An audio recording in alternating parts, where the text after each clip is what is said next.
Pour illustrer la diversité des femmes dans la religion en France, nous sommes allés à la rencontre de Véronique Margron, première femme doyenne d'une faculté de théologie, actuellement présidente de la Conférence des religieux et religieuses de France, COREF, Pauline Bèbe, première femme ordonnée rabbin en France, fondatrice du séminaire Emouna, l'amphi des religions à Sciences Po Paris.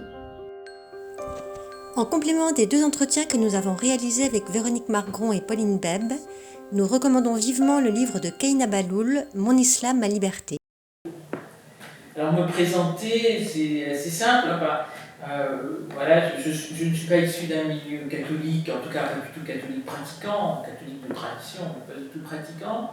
Et donc j'ai rencontré les sœurs de ma congrégation, je vis aujourd'hui par hasard, à vrai dire. Voilà, la vie de ces femmes m'a intéressé. Par ailleurs, j'étais dans un questionnement un peu sur le sens de la vie, de plein de choses, beaucoup peut-être d'étudiants de ma génération, et tout ce qui m'a amené, au bout d'un moment, en fin de compte, à me décider d'entrer dans la vie religieuse et dans cette congrégation dominicale.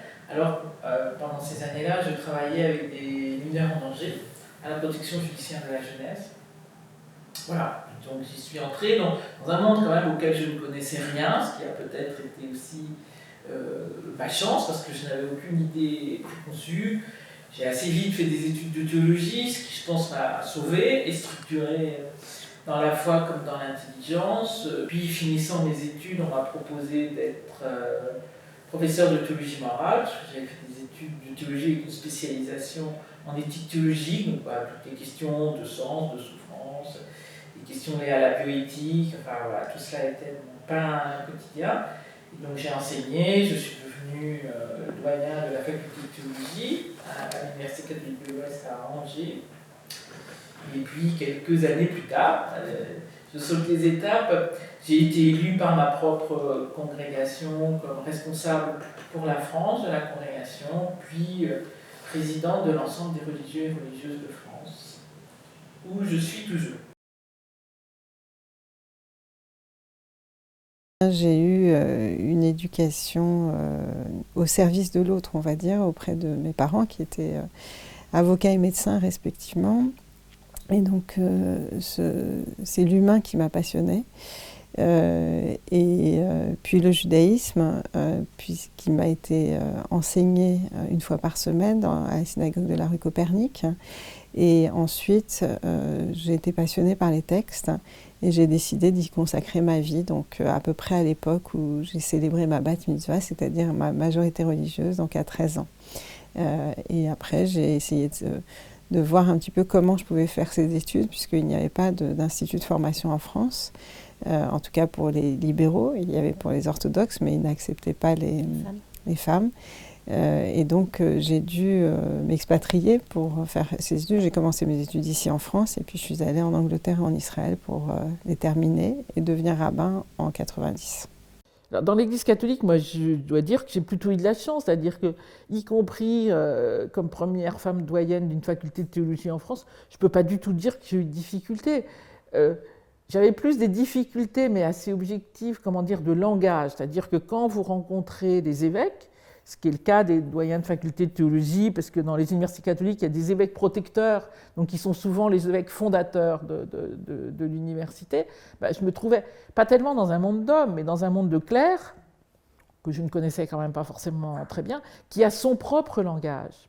Et donc, à vrai dire, c'est plus là, c'est plus cette sorte de choc d'altérité, d'avoir le sentiment que vous dites quand même des choses assez simples et qu'en face, on n'a pas l'air de vous comprendre. Donc voilà, donc ça, il faut du temps de s'apprivoiser, en fin de compte, d'apprendre à parler suffisamment la même langue.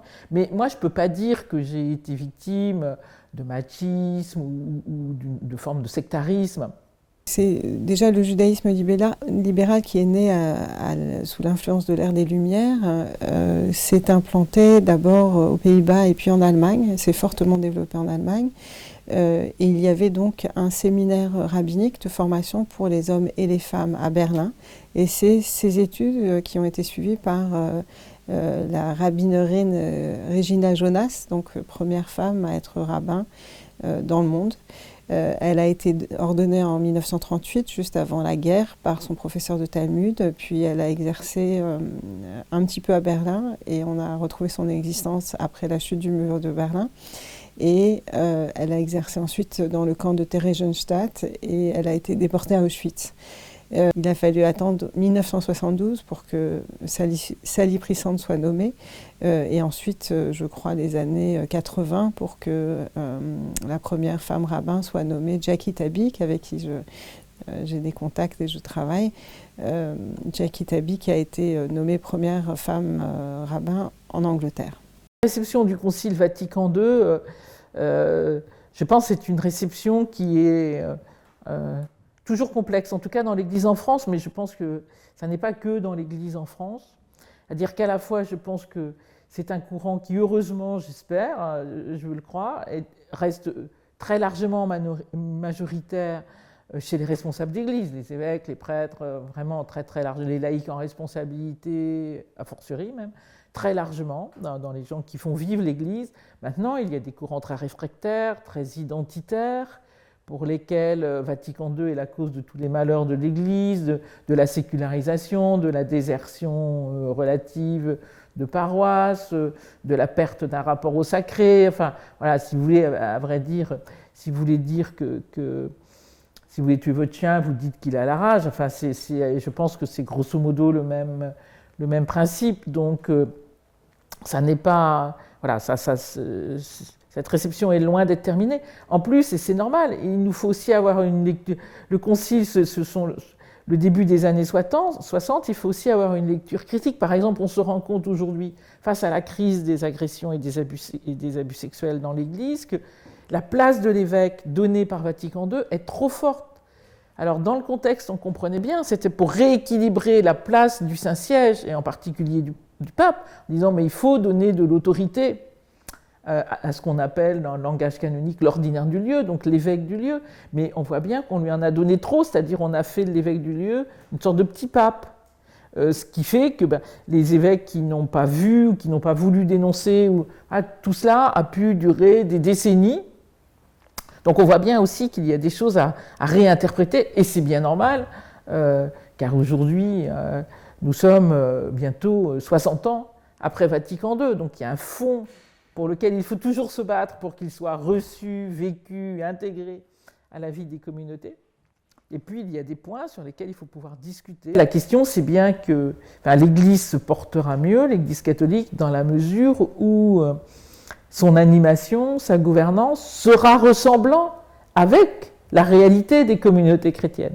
Donc, dans la mesure où il y a déjà un peu, mais pas suffisamment, y compris dans l'Église de France, qui n'est pas la pire, plus de femmes, plus de laïcs en responsabilité, et en vraie responsabilité, parce qu'il y a beaucoup de femmes dans l'Église de France en responsabilité, mais des responsabilités intermédiaires en quelque sorte. La question, c'est des responsabilités en ayant des vrais pouvoirs de décision suffisants.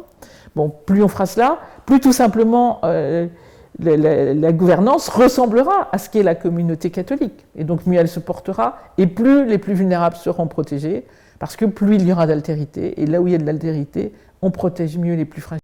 Oui, c'est pour renforcer le dialogue interreligieux d'une part, la connaissance de la laïcité d'autre part, et puis que les différents ministres du culte des 6 grandes religions présentes en France, dans la diversité de leurs tendances, puissent se retrouver sur des bancs d'école pour non seulement étudier ensemble sur des sujets qui sont communs, mais aussi se connaître et travailler ensemble, puisqu'ils ont des projets collectifs à faire. Et la découverte de l'autre est essentielle. On leur enseigne aussi le cadre institutionnel dans lequel ils travaillent, des questions de déontologie, tous les sujets qui peuvent poser problème dans leur tradition, les croisements entre sciences et religion, entre art et religion, les sciences sociales.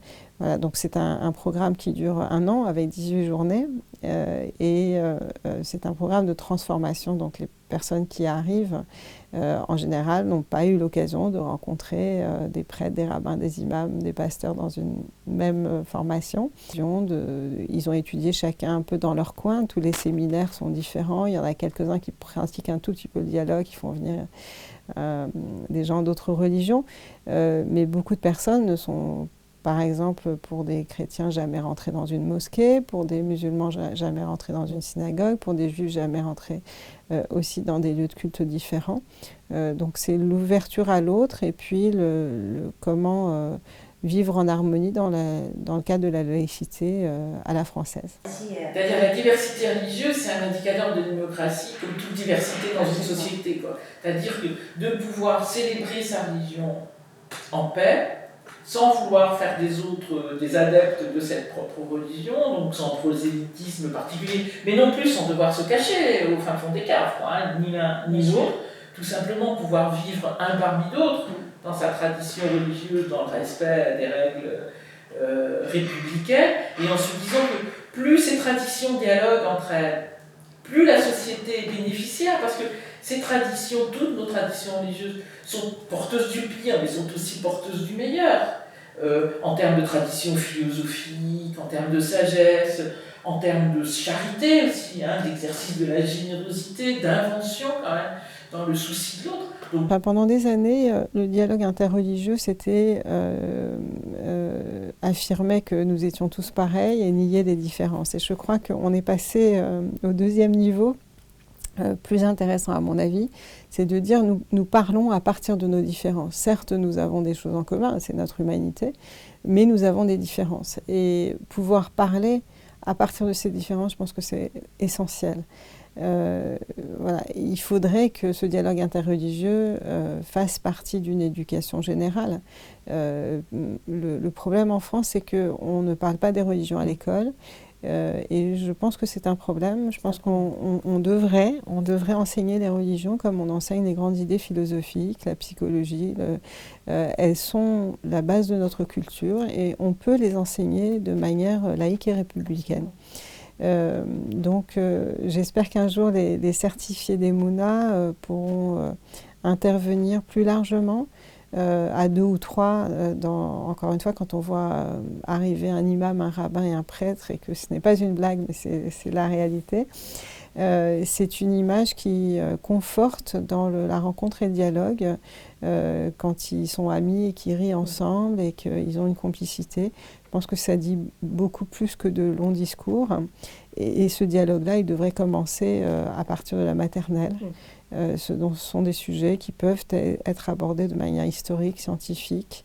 Malheureusement, à l'université française, on n'étudie pas les religions, si ce n'est d'un point de vue sociologique ou anthropologique. Mais on peut comparer les symboles, on peut comparer les idées, on peut voir la place de la conception de la vie, de la mort, de la naissance, de la responsabilité. Évidemment, et elles sont traitées différemment, et c'est ça qui est intéressant, sans dire qu'une religion est meilleure qu'une autre, sans dire qu'aucune religion ne détient la vérité, parce qu'on n'est pas sur ce plan-là, mais on peut le faire de façon tout à fait apaisée, et je pense que ça manque. Et laïcité ou chaïté ? Alors, je pense que la laïcité, enfin, c'est toujours le même problème, c'est-à-dire la laïcité, il faut aussi s'asseoir 2 minutes pour comprendre ce que ça veut dire. C'est-à-dire que ça n'est pas renvoyer la religion dans l'unique sphère privée, comme si on ne pouvait jamais faire mention nulle part de son appartenance religieuse ou de célébrer son culte en public, encore une fois, sans pour autant volonté hégémonique quelconque. C'est-à-dire que la laïcité, c'est vraiment le ciment de notre société en France qui rend possible l'expression de la diversité des traditions dans la paix de toutes, dans le respect de chacune sans qu'aucune ne se prenne pour le centre du monde, ni pour celle qui serait de fait dominante, pour quelque raison que ce soit, ou parce qu'elle serait majoritaire, ou parce qu'elle serait la plus vieille, ou parce que je ne sais pas quoi, ou qu'elle serait la plus intelligente que celle. Une hiérarchie. Et en même temps, la laïcité, ça veut dire que les religions ont droit au chapitre. On n'a pas le droit, et heureusement, de gouverner, bien évidemment, en aucun cas, mais ont le droit au chapitre au titre des sagesses qu'elles représentent, à la condition qu'elles soient capables d'entrer en conversation avec la société sur les questions de la société, sans amener des arguments luminaires qui est « c'est au nom de Dieu qu'on vous le dit ». Bah oui, mais moi je crois pas, alors si tu me le dis au nom de Dieu, ça va pas faire. Donc comment l'argument ? Et ça, je pense que c'est une vraie chance pour les religions, mais j'ose le croire pour la société française, que cette conversation Finalement, l'important, c'est de maintenir le doute, quelle que soit la croyance. C'est de ne pas verser dans une forme de fondamentalisme qui supprimerait toute démarche critique. Et tant qu'on peut garder justement cette démarche critique dans le milieu religieux, on peut discuter avec quelqu'un qui ne croit pas. Je ne sais pas si je suis optimiste ou pessimiste, mais enfin, voilà, je crois que enfin, la vie me montre combien l'humain, y compris catholique, est capable d'un pire que personne n'aurait pu imaginer, des pires abominations, des pires atrocités, vraiment d'actes de... J'ai vu des victimes de torture par des membres de l'Église, donc ça calme sur le tout optimisme, et en même temps, on rencontre partout, et je rencontre partout, et j'ai tellement de chance, des gens extraordinaires et magnifiques, donc je pense qu'il faut espérer de façon lucide, quoi. On n'espère pas les yeux fermés en disant ça ira mieux demain, non, c'est vraiment de façon lucide en disant il faut que je fasse ma part à moi, et si chacun fait la sienne, peut-être on va y arriver. Je reste toujours optimiste parce que d'abord ma tradition l'est. Elle a un rabbin qui s'appelle Jonathan Sacks, ancien grand rabbin d'Angleterre, disait que le judaïsme avait tissé l'espoir dans la conversation de l'humanité. L'histoire des Juifs est une histoire difficile, de persécution, et pourtant on est toujours là, donc c'est source d'espoir. Et pour avancer, je crois qu'il faut toujours voir le rayon de soleil derrière les nuages.